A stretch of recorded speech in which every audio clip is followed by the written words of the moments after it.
Et lors de la toute première multicritique de 2025, et oui, bonjour à tous, c'est Narojin, et aujourd'hui on se retrouve pour parler de différents projets cinématographiques, mais également séries, sortis en ce mois de janvier 2025. Effectivement, ce début d'année a quand même été riche en pas mal de contenu, pas mal de projets, et ces vidéos multicritiques serviront à un petit peu balayer l'ensemble du mois sur une seule et même vidéo. Aujourd'hui, on parle de 3 films et de 2 séries et on commence directement avec Zotiti saison 2. Profitez au maximum. Tu es la seule et unique Kitty Sorunkovi. Ne l'oublie jamais. La première série de l'année 2025 peut-être, et oui, Zotiti, série spin-off à la trilogie de films à tous les garçons que j'ai aimés. Un film que je n'ai pas vu, évidemment, sinon ce serait pas drôle.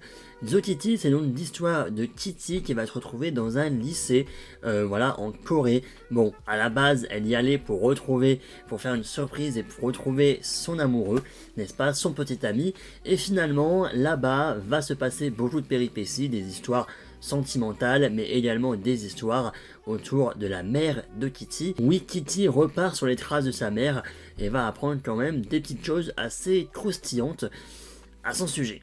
L'un des points forts de cette série, c'est pour moi la Corée. Oui, je trouve que vraiment on plonge dans un univers à part entière, on plonge dans une culture, dans des décors vraiment bien, voilà, dans cette série.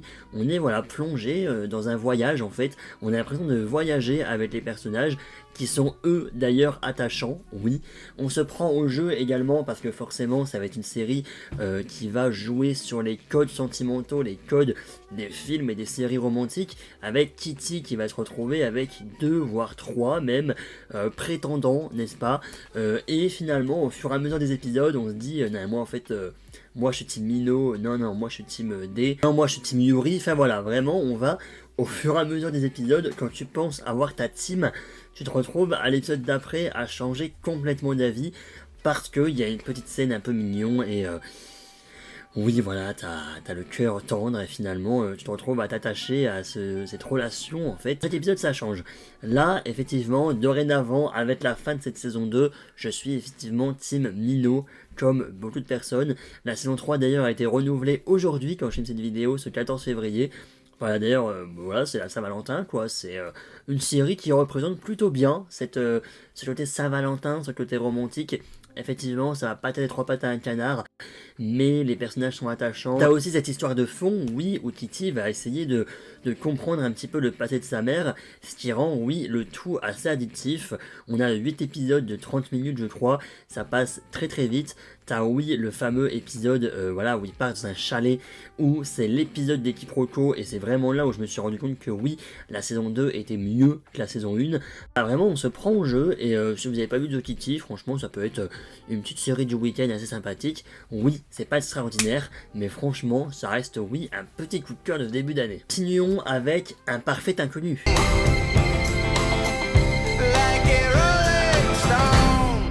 Ah, les biopics musicaux, ils continuent à arriver, on le sait, on en parle quand même dans pas mal de vidéos. Oui, Bob Marley, Amy Winehouse, Back to Black, Charles Aznavour, oui, Monsieur Aznavour, voilà, Johnny Hallyday prochainement, Michael Jackson cette année, Better Man avec Robbie Williams, donc sur Robbie Williams, pardon, sorti également ce mois de janvier.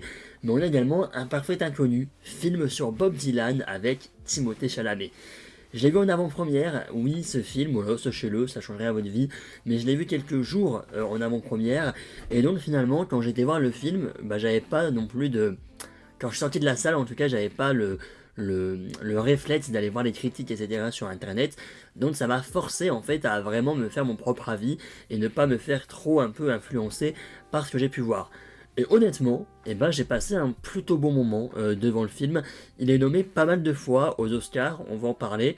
C'est malheureusement pas un film qui pour moi remportera une statuette au mois de mars.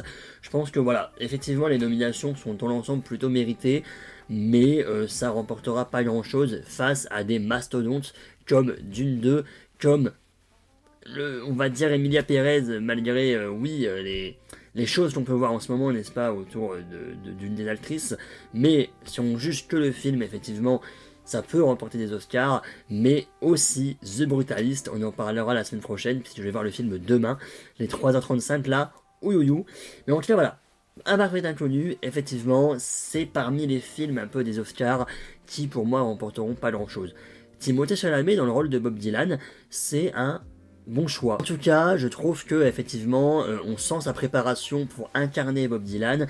On sent que vraiment, il s'est entraîné, il s'est préparé. C'est lui qui va chanter les chansons. C'est lui qui se met dans la peau en fait du chanteur et de plein d'autres choses d'ailleurs. Et franchement, oui, c'est réussi. Bob Dylan, personnellement, bon, est-ce que je vais oser dire que je connaissais pas forcément, effectivement. Bon, je suis un 2003 et oui, effectivement, peut-être que ma culture musicale ne va pas aussi loin dans le temps, mais le film a choisi de se concentrer sur une seule partie, une minime partie de sa vie, sur un thème en particulier de sa vie, parce qu'effectivement Bob Dylan, certes il a fait de la chanson, mais il a fait beaucoup d'autres choses aussi, plein d'autres thèmes différents autour de l'art. Je vous laisserai vous renseigner, je vais pas faire la biographie de Bob Dylan, mais effectivement, il a fait de la peinture, il a fait de l'art, il a eu un prix Nobel. Voilà, il a écrit des textes, oui, on en parle beaucoup dans le film quand même, mais voilà, il a fait quand même pas mal de choses cet homme. Et d'ailleurs, je crois que c'est le premier biopic, si je me dis pas de bêtises. Il y a Robbie Williams, mais je l'ai pas vu. En tout cas, moi, je crois que c'est le premier biopic où le vrai chanteur est encore en vie quand le film sort. Voilà, je sais pas, j'ai pas vu si les proches, si la famille, si même lui-même a vu le film et ce qu'il en a pensé. N'hésitez pas à me dire en commentaire si vous avez vu des retours par rapport à ça.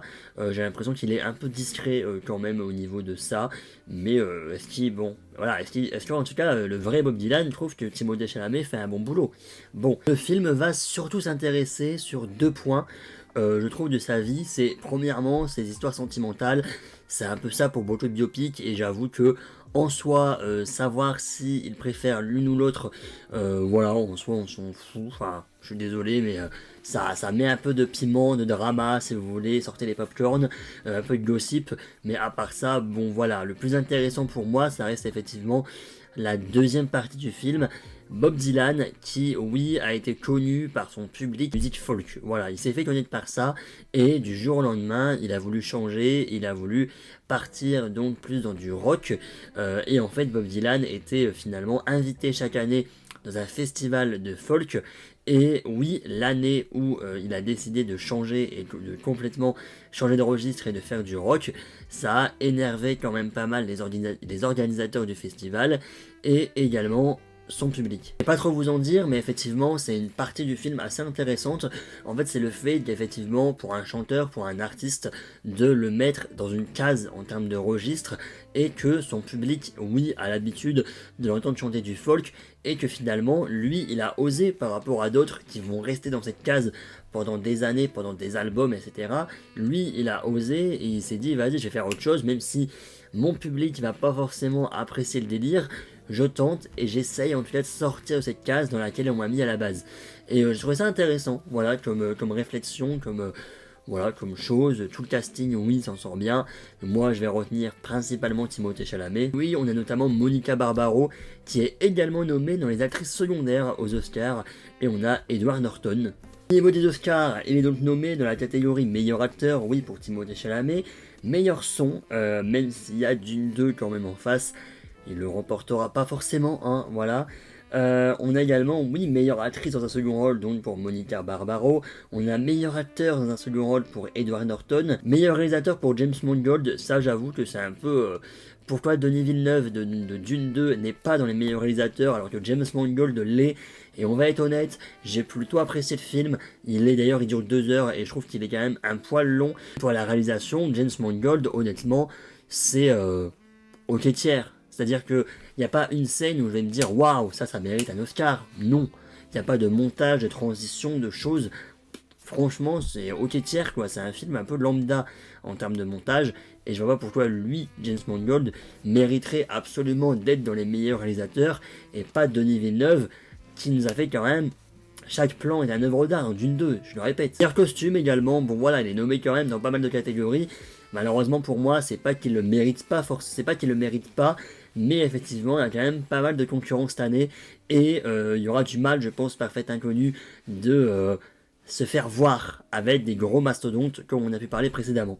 En tout cas voilà, c'est un film sympa, malheureusement pas mémorable, il va quand même vite être oublié, mais tu passes quand même un bon moment malgré les longueurs et malgré un rythme un peu en dents de scie, ça reste oui des thématiques assez intéressantes, donc je le conseille. Compagnon. Ah, Compagnon, je vais avoir du mal à vous en parler, je vais être honnête, c'est pas un film qui m'intéressait à la base et j'ai vu la bande-annonce. Et la bande-annonce, d'un côté, je vais la critiquer, hein, mais d'un côté la bande-annonce m'a donné envie d'aller voir le film, donc je me suis dit vas-y, let's go, ça a l'air humour noir, ça a l'air drôle et en même temps un peu émouvant, un peu sanglant surtout. Bon voilà, il y avait quand même pas mal de choses qui me donnaient envie d'aller voir le film. Et la bande-annonce a également, pour moi en tout cas, pour beaucoup même, révélé un twist du film qui est clairement mis dans ses 20 premières secondes de bande-annonce.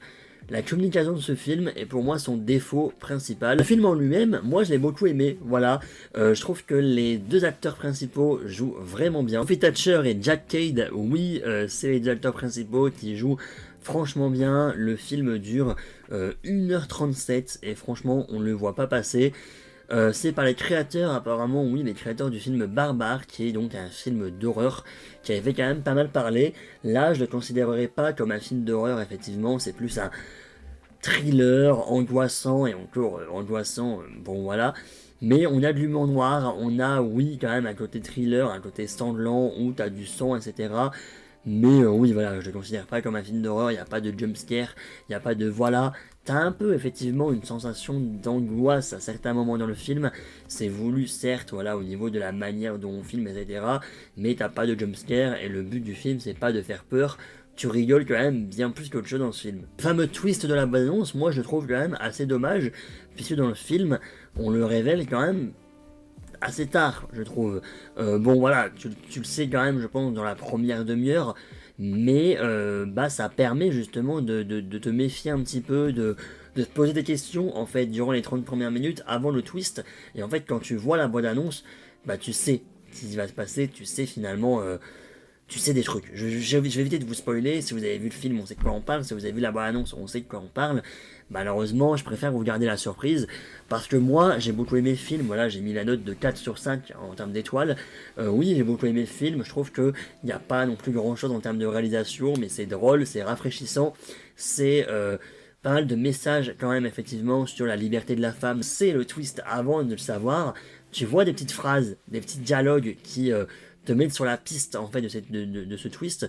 Donc tu as un peu la lecture à double sens. Donc en soi, les deux, ça va. Mais moi, je vais éviter de vous spoiler pour éviter quoi que ce soit. Dans tous les cas, si vous voulez voir Compagnon, moi je vous le conseille. Du fun, t'as du second degré, t'as de la violence. T'as oui un scénario assez intelligent avec notamment... Je vais pas vous spoiler, mais un objet qu'on parle pas mal de fois pendant le film et qui finalement aura quand même un grand intérêt dans le climax du film. Voilà, t'as des références du début du film qui reviennent à la fin. Le scénario est quand même assez intelligent. Effectivement, c'est amusant, même s'il y a quand même pas mal d'incohérences, c'est quand même assez improbable. La bande-annonce montre tout et la bande-annonce, du coup, ne réserve aucune surprise par rapport au film. Limite, tu vois là-bas, en fait, même, attendez, dans la bande-annonce, t'as même la dernière scène, la dernière image du film, elle est dans la bande-annonce, sachez-le. Voilà, vraiment, c'est un peu... je comprends pas trop les communications comme ça, en fait, te spoil des trucs alors que t'as pas besoin. Et en même temps, c'est ce truc qu'on m'a spoilé qui m'a donné envie d'aller voir le film. Je retiendrai le film surtout, oui, pour ses acteurs et pour ce second degré, cette violence et pour ces messages. La liberté de la femme, la toxicité masculine, entre autres, sont des thèmes assez omniprésents dans ce film. Et je trouve que le scénario est quand même plutôt bien pensé, malgré beaucoup de choses improbables. Tu passes un très bon moment et je vous le recommande également, c'était Compagnon. L'amour au présent. Ah là là, mon premier cinéma de 2025, c'est tombé sur l'amour au présent. Tel film, j'ai beaucoup aimé. Alors effectivement, le film s'est fait un peu critiquer par-ci par-là. Le fait qu'il soit un peu tire-larme, etc., on va y revenir. Mais moi, en tout cas, c'est pas quelque chose qui m'a réellement choqué. Le film est sorti en octobre dans les pays et il est arrivé mi-janvier. Oui, en France. C'est avec Andrew Garfield et Florence Pugh, juste duo là. Effectivement, ça donne envie d'aller en salle, ça donne envie de découvrir ça. Et un de mes acteurs préférés et une de mes actrices préférées dans le même film qui joue un couple. forcément je vais aller le voir, évidemment. Et c'était triste, oui, mon Dieu, bah oui, c'est un peu tiré larme, effectivement, mais c'est très émouvant, honnêtement. Alors en fait, tout simplement, c'est l'histoire de, je vais dire Andrew et Florence, vous me pardonnez, j'ai plus le nom des personnages, mais c'est l'histoire de Andrew et Florence, donc, qui sont en couple, et on va apprendre, oui, que Florence a un cancer, voilà, et qu'elle risque malheureusement de mourir. Ouais, c'est sympa, hein, comme vidéo. Et entre temps, dans le film, on aura également des flashbacks où on va finalement voir la rencontre entre donc Andrew et Florence. Tobias et Helmut, c'est ça. Donc voilà, et en fait, oui, le film a quand même été pas mal critiqué pour 2 points. Le premier point, le côté tire-larme, moi effectivement, c'est le genre de film que j'aime bien en soi. Après, est-ce que d'ici décembre 2025, le film sera encore mémorable? Je ne sais pas. Pour l'instant, je l'ai encore en tête, la scène de la patinoire, la scène des œufs, je vais pas trop vous en dire. Oui, la scène de cuisine aussi, la scène de l'embrouille, enfin voilà, je vais pas trop vous en dire, juste des petites choses par-ci par-là. Mais oui, je trouve qu'en termes de jeu d'acteur, en termes d'émotion, ça marche très très bien. Et malheureusement, la seconde chose qui a été critiquée, c'est ce côté flashback. En fait, le film va montrer plusieurs temporalités différentes de la relation entre Tobias et Helmut, mais sans le faire par ordre chronologique. Voilà, c'est-à-dire que t'as une scène où finalement c'est entre guillemets le présent, voilà, le présent où Helmut va apprendre qu'elle a un cancer. Ensuite t'as une scène où t'as Helmut et Tobias qui vont donc s'occuper de leur fille. T'apprends qu'en fait Helmut elle veut pas avoir d'enfant, voilà, et donc bah tu comprends que finalement, et bah oui, elle a quand même eu un enfant parce que dans la scène d'avant tu vois qu'elle a une fille, enfin, voilà. T'as quand même une frise chronologique, un scénario qui est assez mis un peu partout, j'ai envie de te dire, qui est un peu désorganisé. Moi, ça m'a pas choqué de réfléchir et de te dire est-ce que la scène que je suis en train de voir maintenant, où est-ce qu'elle est située, etc. Effectivement, vers la fin du film, enfin vers le milieu du film, t'as un grand moyen en fait de repérer la temporalité des scènes, c'est au niveau des cheveux, oui, de Helmut, mais à partir de la première partie, on est clairement presque, oui, sur les mêmes tenues, sur les mêmes cheveux. Voilà, il faut essayer de comprendre vis-à-vis des phrases. Des fois, effectivement, tu as des petits procos, en fait, les flashbacks vont te servir à faire des petits procos. Critiquer, mais je trouve effectivement que, en y réfléchissant là comme ça, je pense que si on avait fait tout le film de manière chronologique, c'est-à-dire de leur rencontre à la fin du film telle qu'elle est, je pense qu'il y aurait eu un peu plus de moments de creux, parce qu'effectivement, tu as quand même des dialogues assez longs en termes de mise en place, j'ai envie de vous dire, alors que là, le fait que oui, on passe un peu de droite à gauche, ça rend la chose dynamique, et ça rend effectivement un peu plus de réflexion, et aussi de petit teasing, on va dire. Voilà. On retiendra les acteurs, on retiendra, oui, le scénario et surtout le côté émouvant, mais aussi ce fameux scénario qui n'est pas linéaire et qui permet de pas avoir des choses prévisibles, d'avoir quand même un minimum de surprise, entre guillemets, et surtout de ne pas s'ennuyer, voilà, avec un scénario trop linéaire et un peu trop plan-plan. Là, au moins, ça bouge, c'est dynamique, et c'est tout ce qui compte, finalement. Et enfin, on va terminer avec une autre série, et ça sera Creature Commando. Creature Commando, c'est la première série du nouvel univers DC créé par James Gunn, une série d'animation en 7 épisodes d'approximativement 20-25 minutes sur Max, voilà. Oui, effectivement, c'est sorti fin décembre, si je dis pas de bêtises, et ça s'est terminé donc début janvier. Je me suis rattrapé ça en février, je vous l'accorde, mais vu que c'est sorti en janvier, je vous le mets ici. J'ai beaucoup aimé et je pensais pas aimer autant. James Gunn, c'est pour moi les Gardiens de la Galaxie, c'est également The Suicide Squad, des films qui sont... Bon, The Suicide Squad, j'avoue, je l'ai pas vu, mais j'ai quand même confiance. Mais les Gardiens de la Galaxie, c'est des films incroyables, que ce soit en termes de personnages attachants, de musique, de montage. C'est oui, une dinguerie, en termes de scénario aussi. Et en fait, eh ben, Creature Commando, c'est clairement la même chose, et c'est bien. On a ce groupe, on a cette team de monstres, comme on les appelle, qui vont finalement avoir une mission. Ça peut, oui, encore une fois, rappeler Guardians of the Galaxy, ça peut rappeler Suicide Squad. C'est James Gunn, donc, qui va s'influencer un petit peu de ses films et de ses œuvres de bandes, de groupes, d'équipes, voilà, pour faire sa série d'animation, et c'était vraiment trop bien. En termes d'animation, c'était super joli, moi j'ai beaucoup aimé, en termes de musique aussi, en termes de personnage attachant, puisque chaque personnage va avoir le droit à son épisode dédié, voilà, son épisode en flashback, l'histoire finalement de ce personnage, et en fait c'est là où tu te rends compte, c'est un peu comme d'habitude, hein, mais tu te rends compte que les monstres sont pas forcément les monstres, et que toutes leurs histoires sont quand même vachement tristes. Gros coup de cœur personnellement pour La Fiancée et pour Nina, voilà, deux personnages que j'aime beaucoup. Le monstre de Frankenstein, bon, comment dire, effectivement, c'est pas le meilleur personnage, mais lui aussi a le droit à son épisode dédié. Voilà, il y a des personnages qui vont également revenir en live action.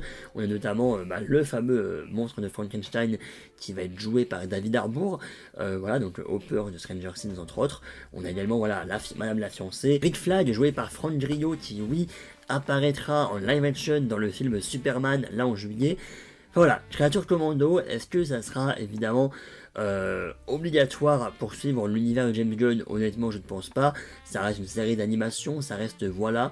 Mais je pense que d'un côté, ça peut être quand même intéressant pour suivre des personnages en live action et pour pas se dire mais c'est qui eux, pour avoir le lien en fait avec Créature Commando, et parce que l'animation, les musiques, les combats aussi sont vachement cool. Enfin voilà, vraiment, il y a eu un step, et c'est là où je me dis qu'en fait j'ai confiance en James Gunn. La bande-annonce de Superman ne m'avait pas forcément conquis à 100%, mais James Gunn quand même, c'est les Gardiens de la Galaxie, je le répète, et Créature Commando, c'est vraiment très bien. On s'attache à tous les personnages, à tous les monstres, à tous leurs histoires, et en fait vraiment t'as juste envie de déprimer à chaque histoire, parce que c'est quand même assez triste. T'as aussi, oui, un univers, oui, bon, Nina, c'est vachement triste, moi j'ai, oui, Nina, peut-être mon histoire préférée, voilà, mais t'as aussi un univers finalement qui a été créé, avec pas mal de décors différents, avec le rôle finalement de cette princesse, qui va jouer quand même un rôle très important également, t'as des petits twists par-ci par-là, dont tu t'y attends pas forcément, enfin voilà, vraiment, c'est dynamique, on a un montage dynamique aussi, bonne musique, personnage attachant, et des twists, oui, franchement, voilà, c'était renouvelé pour une saison 2, mais pour un début d'univers d'ici, franchement, je le valide, très très fort même. Bref, merci à tous d'avoir reçu cette vidéo, j'espère qu'elle vous aura plu, vous, n'hésitez pas à me dire ce que vous en pensez de ces œuvres en question, et on se retrouve très bientôt, potentiellement, effectivement, pour parler de The Brutalist, et oui, salut, à la prochaine, peace.